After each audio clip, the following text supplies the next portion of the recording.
Your cuts here specifically target students of color. It's unbelievable, low-income students. And I just have to say, Madam Secretary, you have zeroed out Special Olympics once again. I still can't understand why you would go after disabled children in your budget. You zero that out. It's appalling. Do you know how many kids are going to be affected by that cut, Madam Secretary?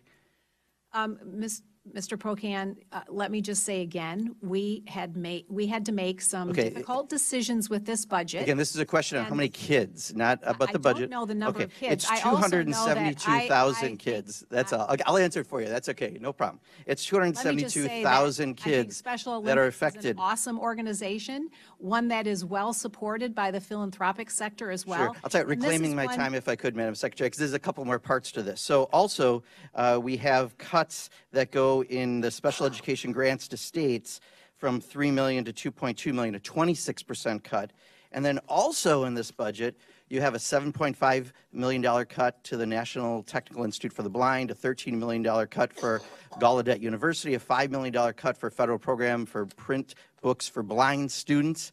And you recently had a federal judge rule against us on some areas around special education. I have two nephews with autism.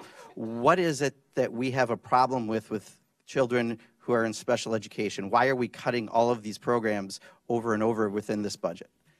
Well, sir, we have continued to retain the funding levels for IDEA and held that level. So in the context of I'm sorry, I don't think I brought up IDEA. I believe I brought up Special Olympics, special education grants to states, the National Technical Institute for the Blind, Gallaudet University, federal program for printing books. So if you could address those, that's the question. I would really appreciate it. I will address the broader question around or if you could actually address the question I asked. That's even a better way to answer a question. Supporting students with special needs, we have continued to hold that funding level, that funding at a level amount, and in the context of a budget proposal that is a 10% reduction. All right, I'll reclaim my time. I'll reclaim my time. You're not going to answer the